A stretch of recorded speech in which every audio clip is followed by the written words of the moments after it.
mi gente, welcome back to another episode of Amigas Teaching Amigas. Today, we are going to be showing you how to do a Serape Tumbler. Now, this video is going to be a little bit different just because I will be doing my very first voiceover here on YouTube. So hopefully this works, hopefully you stick around, and hopefully you like the technique. How about we get started?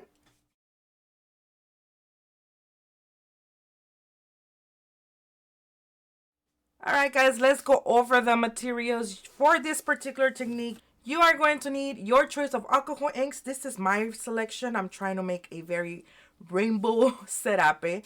You're gonna need brushes. You gotta make sure that they all are in different sizes so that we can add a little bit of dimension on your serape. You are going to need a little pot where you can add all the alcohol inks in there just for easy access.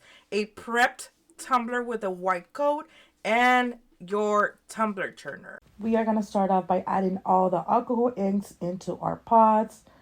For me, this is the way that I like doing it just because I feel like it's easier for me to just dip my brush into the color that I am going to use. You just got to be careful though because they do tend to dry. Once you have your colors in place, you just dip your brush in the alcohol ink color that you're going to use and you place it over your tumbler. Now the tumbler is going to be spinning automatically, so all you have to do is just hold the brush down and apply like just a little bit of pressure, but you know it's going to automatically do its job on its own. You just got to make sure that you just hold it as steady as you can. As you can see, I'm holding my own hand porque yo tengo pulso de maraquera, amiga. So my hands are very shaky, and that is why I kind of have to hold my hand when I'm doing this technique. Once you're done with your first line and you like the color that looks, you just move on to your next color. However, make sure that you change up the sizes of your brushes. Me personally, I like my serapes to be very, very, very sharp.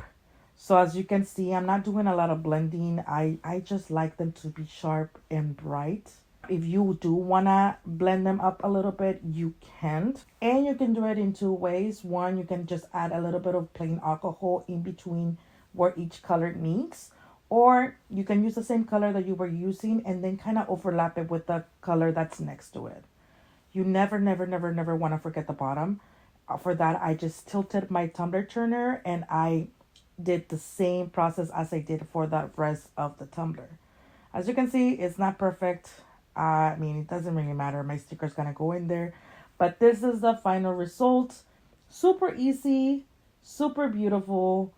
Again, my bottom is not perfect, but it's totally fine. I hope you guys enjoy this episode of Amigas Teaching Amigas. Don't forget to like and subscribe. Bye.